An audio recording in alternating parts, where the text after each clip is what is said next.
హిడ్మాది బూటకపు ఎన్కౌంటర్ అని Maoist party ఆరోపించింది. ఈ మేరకు దండకారణ్య స్పెషల్ జోన్ కమిటీ ప్రతినిధి వికల్ప్ పేరుతో ఒక లేఖను విడుదల చేసింది. హిడ్మాది పూర్తిగా బూటకపు ఎన్కౌంటర్ అని ఆరోపించారు.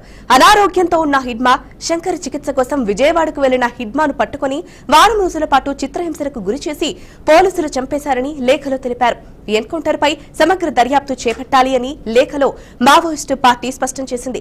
దీనికి సంబంధించిన మరింత సమాచారాన్ని మా అవుట్పుట్ ఎడిటర్ వెంకట్ అందిస్తారు. చెప్పండి వెంకట్, దీనికి సంబంధించిన అప్డేట్ ఏంటి? మావోయిస్ట్ అగ్రనేత హిడ్మా ఎన్కౌంటర్కు సంబంధించి మరోసారి మావోయిస్ట్ పార్టీ స్పందించింది. నిజానికి లాస్ట్ మంత్ నవంబర్ 18న అనకాపల్లి జిల్లా మారేడుపల్లి ప్రాంతంలో, అల్లూరు సీతారామ జిల్లా మారేడుపల్లి ప్రాంతంలో హిడ్మాతో పాటు మరి కొంతమందిని ఎన్కౌంటర్ చేశారు. హిడ్మాతో పాటు శంకర్ అనే మరో మావోయిస్ట్ నేతను కూడా ఎన్కౌంటర్ చేయడం జరిగింది. సో దీనిపైన, ఈ ఎన్కౌంటర్ పైన Maoist Dandakaranya special zone committee member Vikalp పేరుతో ఒక లెటర్ రిలీజ్ చేయడం జరిగింది. ఆ లెటర్ సారాంశం ఏంటంటే, అది పూర్తి స్థాయిలో బూటకపు ఎన్కౌంటర్, అది వాళ్ళు కావాలని వాంటెడ్గా చంపేశారు, చిత్రహింసలకు గురి చేశారు, వారం రోజుల పాటు చిత్రహింసలకు గురి చేసి చంపేశారు అనేది ఆయన చాలా స్పష్టంగా వికల్ప్ పేరుతో వచ్చినటువంటి మావోయిస్ట్ పార్టీ లేఖ ఏదైతుందో అందులో స్పష్టం చేయడం జరిగింది.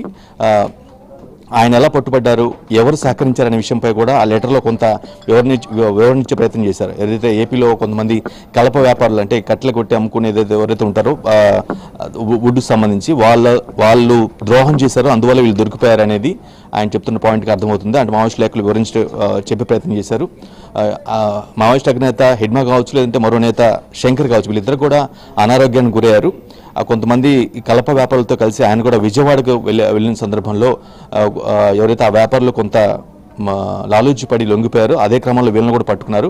పట్టుకున్న తర్వాత దాదాపు వారం రోజుల పాటు వీళ్ళిద్దరిని, ఎవరైతే మావోయిస్ట్ అగ్రనేతలు ఉన్నారో హిడ్మా కావచ్చు, లేదంటే శంకర్ కావచ్చు, వీళ్ళిద్దరిని కూడా చాలా సివియర్గా శిక్షించి చిత్రహింసలు గురి చేసి ఏదైతే అల్లూరు సీతారామ జిల్లా మారేడుపల్లి ప్రాంతాన్ని తీసుకెళ్లి చంపేశారు. ఇది ఖచ్చితంగా బూటకపు ఎన్కౌంటర్ అని వికల్ప్ పేరుతో వచ్చినటువంటి లేఖలో మావోయిస్ట్ పార్టీ స్పందించడం జరిగింది.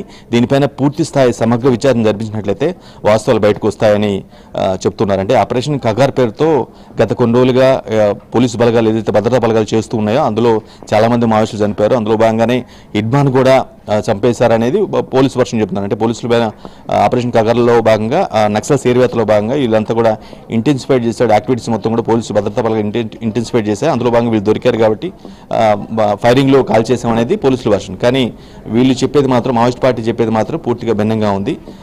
వాళ్ళు వైద్యం కోసం చికిత్స అనారోగ్యంతో వచ్చిన వ్యక్తులని కొంతమంది వ్యక్తులు ఆలోచి పట్టడం వల్ల వాళ్ళిద్దరు కూడా, ఎవరైతే హిడ్మా కావచ్చు శంకర్ ఇద్దరు కూడా దొరికిపోయారని, హెల్త్ కోసం వచ్చి, హెల్త్ బాగు చేసుకోవడం వచ్చినటువంటి వ్యక్తుల్ని పట్టుకుని అంత సివియర్గా శిక్షించి చిత్రహింసలకు గురి చేసి చంపారు అనేది చాలా బలంగా చెప్తున్నారు. ఖచ్చితంగా దీనిపైన విచారణ జరపాల్సిన అవసరం ఉందని ఎవరైతే Dandakaranya special zone committee member Vikalp అంటూ ఉన్నారు. వికల్ప్ పేరుతో వచ్చినటువంటి లేఖలో ఈ విషయం స్పష్టం చేయడం జరిగింది. సో దండకారణ్యం అనేది చాలా బేస్గా, నక్సల్స్కి చాలా బేస్గా చూస్తూ ఉంటారు. అక్కడే వాళ్ళ యాక్టివిటీస్ ఎక్కువ ఉంటాయి, అక్కడే ఉండి చేస్తారనేది ఒక జనరల్గా నక్సల్స్ సంబంధించినట్టుగా లేదా పోలీసులు చెప్పే వివరాల్లో ఉంటుంది. సో అక్కడి నుంచే ఈ లెటర్ రావడం జరిగింది. దండకారణ్య స్పెషల్ కమిటీ మెంబర్ ఎవరైతే ఉన్నారు వికల్ప్ పేరుతో వచ్చినటువంటి లేఖలో స్పష్టంగా ఈ అంశాలను మొత్తం కూడా, హిడ్మా ఎలా చనిపోయారు, ఎందుకు చంపారు, ఎంత ఘోరంగా చంపారు అనే అంశాన్ని ప్రస్తావించే పూర్తి వివరించే ప్రయత్నం చేశారు Jhansi Rani. Right, thank you Venkat for the update.